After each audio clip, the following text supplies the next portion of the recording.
Valor eficaz e a potência média. Por que a gente vai falar sobre esses dois valores?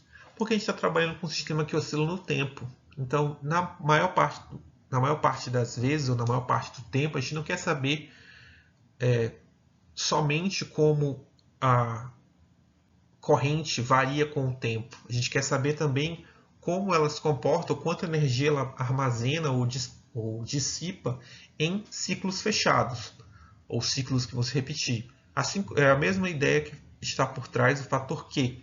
O fator Q ele é dado em ciclos por causa disso, porque o ciclo vai se repetir, então basta saber o que acontece durante um ciclo.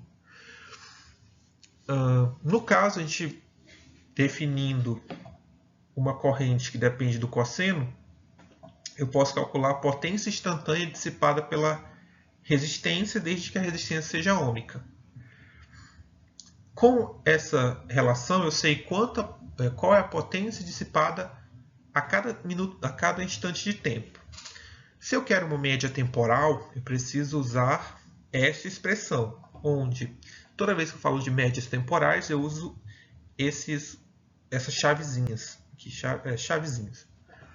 Quando eu aplico, ou quando eu tiro uma média temporal dessa expressão, estou tirando uma média temporal do cosseno, porque esses dois termos são constantes. Não vou entrar nesse mérito, mas a média temporal do cosseno num período é meio. E, sabendo disso, a gente chega nessa relação aqui. Essa forma, basicamente, a gente vai ter potência, corrente ao quadrado vezes a resistência. É a potência dissipada por um resistor num caso de corrente contínua. E aí vem esse carinha aqui. Ele vai receber outro nome. O nome dele agora é corrente efetiva. Assim que, no caso, a corrente efetiva é definida como a corrente máxima dividido por raiz de 2. Mesma coisa pode ser obtida para a tensão. Então, a tensão efetiva é igual a tensão máxima sobre raiz de 2. O que seria a tensão efetiva? A tensão efetiva, ou no caso, por que a gente usa a corrente e a tensão efetivas? Porque é o que vai ser consumido ao longo dos ciclos. No caso, o que a gente recebe nas nossas casas tem uma frequência padrão, no caso é 377 Hz, e ela tem um valor efetivo de 110 volts, o que significa que o máximo de tensão que chega na nossa casa é 156 volts, que é basicamente 110 volts vezes a raiz de 2. Aí seria a tensão máxima. Porque o 127 é o que é usado na média do tempo. No caso, a fatia inteira ao longo do ciclo é 110 volts.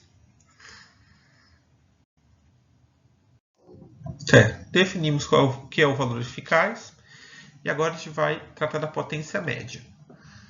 Nesse caso, a gente vai tratar a potência no seu caso mais geral, onde a gente vai ter uma tensão fornecida e uma corrente consumida.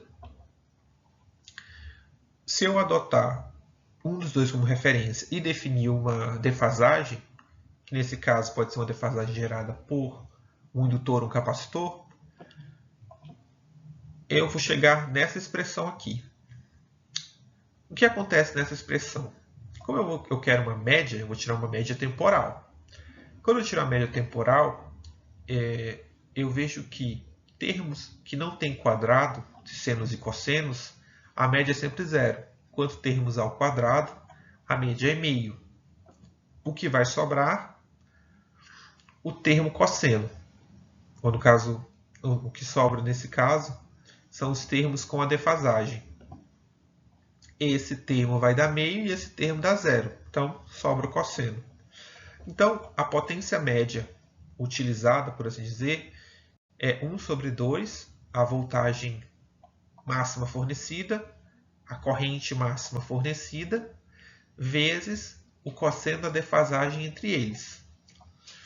Se nós temos um indutor, um circuito indutivo, nós vamos ter uma defasagem de π sobre 2. Se a gente tem um circuito capacitivo, a gente vai ter uma defasagem de π sobre 2.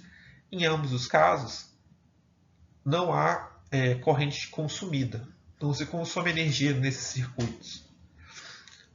Por outro lado, no circuito onde a gente tem uma resistência, a gente vai ter uma dependência da defasagem entre o que é fornecido e o que é consumido. Então, nas nossas casas e dentro dos elementos, dos eletrônicos que a gente utiliza, sempre há um tratamento em relação à defasagem. Por quê? Ou, no caso, um cuidado. Porque não é interessante que a gente tenha uma defasagem onde a tensão consumida, ou, no caso, a tensão que entra no circuito, é menor que a consumida. Por quê? Porque a tensão já entrou no sistema, já foi contado na rede de energia. Só que o seu aparelho eletrônico não utiliza toda essa tensão consumida. O que quer dizer? Você está pagando por uma energia que você não consome.